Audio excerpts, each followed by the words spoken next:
missile on a piece of wreckage. Police using clubs and tear gas against demonstrators.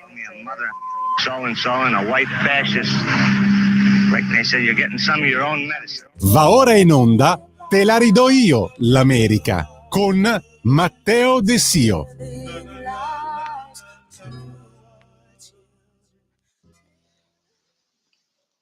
Welcome everybody, buongiorno a tutte e a tutti, questa è Te la ridò io, l'America, questo è chi vi parla, Matteo De Sio, questo è l'appuntamento dedicato agli Stati Uniti d'America che abbiamo qui su Radio Libertà ogni settimana. Oggi è la puntata di lunedì 28 aprile 2025. Cominciamo subito con tantissime notizie importanti. Avete visto sicuramente le foto di Donald Trump e Vladimir Zelensky proprio al funerale del compianto Papa Francesco, un funerale ovviamente maestoso e anche diciamo possiamo dire, come dicono gli americani, la location anche molto, molto bella. Avete visto la foto dei due presidenti che parlavano fra di loro, sovrastati dalla bellezza cristiano-cattolica. Bellissima la foto dei due presidenti che parlavano vicini. Sembra che siano giunti, tra l'altro, a una soluzione proprio per quanto riguarda il conflitto russo-ucraino, con Donald Trump che ha dichiarato di Vladimir Zelensky sempre più vicino a voler raggiungere i termini proposti proprio dal presidente Trump. Vladimir Zelensky sempre più quindi disposto anche a cedere proprio il territorio della Crimea, un Vladimir Zelensky che anche lui ha risposto sui social alle dichiarazioni di Donald Trump, dichiarando proprio il fatto che nonostante fossero lì per ufficialmente per il funerale di un altro capo di Stato, ovvero Papa Francesco, sono riusciti a discutere e a trovare delle ottime modalità per arrivare alla pace il prima possibile. Quindi sembra proprio che in questo momento Trump e Zelensky facciano squadra, perlomeno, per portare la pace, e Donald Trump, lo stesso Donald Trump, che ha infatti riportato poi delle dichiarazioni contro l'altro omologo russo, ovvero Vladimir Putin, perché ha dichiarato infatti Donald Trump che Putin dovrebbe smetterla in questo momento di negoziazioni sempre più importanti di bombardare e di continuare a effettuare azioni di guerra. Ovviamente Vladimir Putin non può far altro che in realtà continuare ad avere questa politica aggressiva fino a quando non si riuscirà a trovare una soluzione, anche per avere più possibilità di ottenere pressioni proprio per quanto riguarda i rapporti di forza e la pace fra i due stati belligeranti, possiamo chiamarli così. I due stati belligeranti che ci auguriamo tutti in Europa e nel mondo finalmente possano trovare una soluzione per entrambe le popolazioni. Quindi un Vladimir Putin, un Vladimir Zelensky e un Donald Trump che finalmente potrebbero sedersi a un tavolo tutti e tre insieme e trovare però per davvero una pace definitiva. Un Donald Trump che quindi sembra sempre di più intenzionato anche a mantenere le promesse elettorali, che aveva dichiarato di voler porre fine alle guerre. Vedremo se dopo questi 100 giorni, questi primi 100 giorni di presidenza, riuscirà a portare a termine la propria missione personale. Addirittura c'è chi lo critica perché non è riuscito in 100 giorni a porre fine a ogni guerra sulla faccia della terra, come se fossero poi tutte questioni molto molto semplici e risolte tra l'altro bene da chi in precedenza ha avuto tutto il tempo per poter calmare anche le questioni fra i vari contendenti internazionali. È un Donald Trump, tra l'altro, che cercando di avvicinare Vladimir Putin potrebbe potrebbe mettere in scena quella famosa dottrina di politica estera e militare che ha caratterizzato gli Stati Uniti per i primi anni di vita, soprattutto quando sono diventati una potenza sempre più internazionale e mondiale, poi continentale prima e mondiale poi, ovvero la dottrina Monroe, una dottrina che era basata proprio sul dover difendere tutti i possibili alleati, territori amici. All'epoca si parlava del Sud America. Questa volta questa dottrina militare potrebbe essere utilizzata proprio per quanto riguarda l'Asia e poter difendere tutti gli alleati, come Giappone, Thailandia, Filippine, Nuova Zelanda ed altri, proprio dal bullismo cinese, un dragone, chiamiamolo così, che non smette ovviamente di essere aggressivo anche nei confronti proprio dello Stato, come viene definita la Cina ribelle, Taiwan. Taiwan, che ricordiamo è importantissimo per gli Stati Uniti, sia come alleato politico internazionale, sia proprio per quanto riguarda il commercio, la tecnologia. Infatti molte aziende multinazionali, corporations americane hanno poi una grande base proprio a Taiwan e di Taiwan ne hanno bisogno proprio per le materie prime che risiedono sul suolo taiwanese. Uno dei tanti punti che infatti sono stati esplorati in questo articolo di opinione che ho letto su Fox News, scritto da il signor Chuck DeVore, parla proprio di come sia importante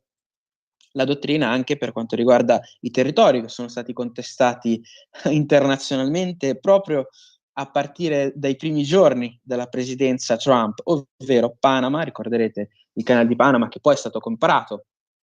sia da BlackRock sia tra l'altro da un miliardario italiano, e la Groenlandia, che è il territorio importantissimo per le materie prime, ma anche soprattutto per il commercio internazionale, perché molte navi sono costrette a passare proprio da quelle acque. Quindi parliamo di due importanti avamposti commerciali che erano stati minacciati, tra virgolette, sia dalla Cina, che possedeva tantissimi porti proprio del canale di Panama, sia dalla Russia, perché stava cercando di avanzare proprio nei mari del nord e possedere sempre più zone per quanto riguarda il commercio internazionale. Parliamo quindi di una politica internazionale che Donald Trump anche qui cerca di riprendere, possiamo dire, dal passato per riformare un impero commerciale che possa tra l'altro riflettere anche tutte le grandi spese che gli Stati Uniti attuano poi tra l'altro nel proprio settore militare. Importante anche quello che è successo, rimanendo tra l'altro nel settore militare, quello che è successo con Hegseth, che ricorderete è l'uomo di Donald Trump all'interno del Dipartimento della Difesa e del Pentagono. Hegseth, che è stato beccato, tra virgolette, anche questa volta a mandare informazioni per quanto riguarda proprio gli obiettivi militari nelle proprie chat di messaggistica private. Ancora una volta, prima aveva aggiunto erroneamente, erano state aggiunte erroneamente alle chat di messaggistica dedicate proprio alla difesa e alla politica un giornalista del The Atlantic, un giornale statunitense. Questa volta sono addirittura state direttamente trafugate le chat proprio di Hegseth. Non è la prima volta che succede, tra l'altro, che le chat del Pentagono, per quanto riguarda il Pentagono, proprio durante la presidenza Trump, siano viste non solo dalle persone desiderate, però la Casa Bianca ha subito sminuito l'accaduto, giustamente, anche perché poteva essere qualcosa di molto più grave, per fortuna sembra di no. Ha sminuito l'accaduto dicendo di aver licenziato i colpevoli proprio di aver trafugato, insomma, le chat private per la difesa degli Stati Uniti. Andando avanti poi con le notizie, sempre rimanendo su la politica, in questo caso interna, abbiamo visto come nei 100 giorni Donald Trump sembra porre fine anche al problema, sembra voler porre fine anche al problema dell'immigrazione in sempre più forza, con sempre più forza. Il problema, tra l'altro, il problema dell'immigrazione che è accentuato, e questo non viene riportato spesso dagli articoli di opinione dei giornali, chiamiamoli avversari di Donald Trump, proprio dalla burocrazia interna statunitense. Infatti molti giudici sono visti costretti, tra virgolette, a bloccare ordini proprio della Casa Bianca per l'espulsione di massa di elementi alieni e irregolari. Per fortuna della Casa Bianca si è riusciti ad avere un accordo proprio con il presidente dell'El Salvador, che riesce a ospitare parte, ovviamente un accordo economico via sotto, senza problemi, non c'è bisogno di dimostrare alcunché, ma non è comunque una mossa che molti si aspettavano, e grazie a questa mossa Donald Trump e la propria amministrazione sono riusciti quindi perlomeno a espellere parte dell'immigrazione irregolare. Immigrati, tra l'altro, che hanno avuto molti aiuti, anche ad esempio nel caso fossero studenti universitari, perché sembra proprio che le università stiano aiutando gli studenti proprio a fronteggiare tutte le burocrazie, tutte le questioni che riguardano queste possibili deportazioni. Ovviamente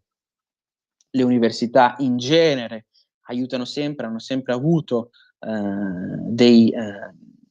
impiegati proprio adatti a consigliare gli studenti, nel caso fossero studenti internazionali, a rimanere, come rimanere all'interno dello Stato degli Stati Uniti, e per la compilazione di eventuali moduli. Questo vi è sempre stato. Quello che invece sembra che stiano facendo le università americane in maniera molto strana, in maniera molto, possiamo dire, anche quasi viscida, è l'aiuto di personaggi che in realtà sono dettati come ostili, o comunque considerati ostili, perlomeno come categoria ovviamente, da parte dell'amministrazione Trump. Quindi università che si schierano ancora una volta contro l'amministrazione. Questo per dire quanto in realtà sotto ci siano tante correnti, e quante queste correnti poi stiano cercando di mettere i bastoni fra le ruote. Quindi bisogna leggere i dati, sì, ma completamente. Intanto poi Donald Trump, la notizia l'hanno sottolineata proprio per rendere, tra virgolette, felici gli italiani. Noi possiamo dire tranquillamente, possiamo ammettere di sì, anche se ovviamente sotto sotto ci può interessare il giusto, tra virgolette, ovvero il rimettere la festa, il reistituire la festa del Columbus Day. Qual è la festa del Columbus Day? È una festa che è sempre stata importantissima per gli americani, la festa che celebrava l'arrivo di Colombo proprio sul suolo americano, una festa che è stata sempre di più bersagliata dalle istituzioni progressiste, perché Colombo è descritto come un personaggio negativo, è stato descritto come un personaggio che è sempre stato, secondo questi progressisti, anche molto partecipe anche nella discriminazione proprio e nel genocidio dei nativi americani. Ovviamente questo purtroppo, in realtà queste belle parole hanno portato semplicemente alla discriminazione dei nostri, possiamo dire quasi cugini cugini lontani italo-americani che in realtà sono visti discriminati in vari momenti della storia recente, proprio perché responsabili anche loro di eventi avvenuti 500-600 anni fa, a seconda del periodo storico. Quindi parliamo veramente di motivazioni assurde, ma si sa, gli Stati Uniti e queste organizzazioni progressiste, per quanto riguarda alcuni eventi, sembra che vivano in un eterno presente. Quindi anche tu, italiano, che vai lì per studiare o per essere un turista, semplicemente per ammirare le città degli Stati Uniti, rischi di essere accusato di crimini che in realtà poi alla fine avvenivano dappertutto, avvenivano anche all'interno proprio delle popolazioni precolombiane. Era semplicemente, purtroppo, sono semplicemente degli eventi che sono capitati durante la storia. E andando avanti, tra l'altro, con eventi che hanno fatto, possiamo dire, perlomeno la storia recente, quello che sta avvenendo a Luigi Mangione, un nostro connazionale, possiamo dire così, nonostante non abbia vissuto in Italia se non per 2 anni, ma è di famiglia italiana, rischia la pena di morte. Infatti i procuratori federali vogliono assolutamente la pena di morte per l'italo-americano che, ricorderete, è stato accusato, quindi ancora non vi è la certezza, perché ancora non vi è la verità giudiziaria dietro. È stato accusato di aver ucciso l'amministratore delegato Brian Thompson della United Healthcare, che è un'importantissima assicurazione sanitaria degli Stati Uniti. Tra l'altro una pena di morte che, a mio avviso, vedrebbe Luigi Mangione semplicemente come martire e come anche eroe per quanto riguarda tanti americani che veramente in questo momento non riescono a fronteggiare gli enormi costi che provoca una sanità con assicurazioni sanitarie che sono sempre più esorbitanti. Ma il problema più grave, come tra l'altro è successo alla famiglia dello stesso Mangione, che anche famiglie ricche come la sua non hanno la possibilità di pagare le spese sanitarie e le assicurazioni sanitarie. Non è tanto anche solo il costo che queste pretendono come sborso, ma un problema grande è che molte volte, se possono, alla fine arrivano a non elargire il proprio servizio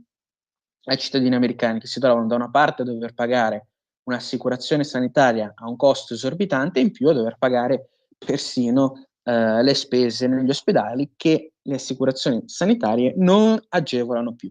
Quindi io mi auguro, a prescindere, perché non si augura la morte a nessuno, che non vi sia la pena di morte, ma in più per gli americani, perché si troverebbero ovviamente con forse nuovi emulatori di Mangione, perché invece di risolvere le questioni con il voto, perlomeno con il dibattito pubblico, l'esasperazione di tante persone che non riescono ad arrivare a fine mese potrebbe non è diciamo una previsione impossibile da verificarsi, potrebbe trovare la possibilità di vedere altri emulatori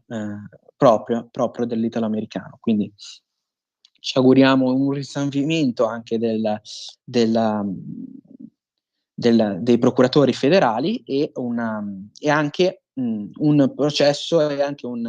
possiamo dire, un processo sì, ma anche un procedimento giudiziario più corretto nei confronti proprio di Mangione, perché l'avvocato ha dichiarato poi che tutti i colloqui che sono avvenuti fra Mr. Mangione, come dicono nei paesi anglosassoni, e proprio l'avvocato, in realtà sembrano siano stati intercettati proprio dal Dipartimento di Giustizia americano. Quindi parliamo di un processo che dovrebbe punirne uno per educarne 1000, ma che in realtà potrebbe attorcigliarsi, potrebbe mettere ancora più in difficoltà la sicurezza interna americana. Una sicurezza interna americana, con quest'ultima notizia vi saluto anche perché il tempo ormai è finito, che deve badare tra l'altro anche all'aumento dei casi di morbillo nel Texas, si arriva a un totale di 646. Nelle notizie, diciamo, dedicate proprio ai casi di morbillo, per quanto riguarda ad esempio Reuters, come ho analizzato in precedenza, prima ovviamente di portarvi l'articolo, sembra un numero molto alto, ma il Texas è comunque un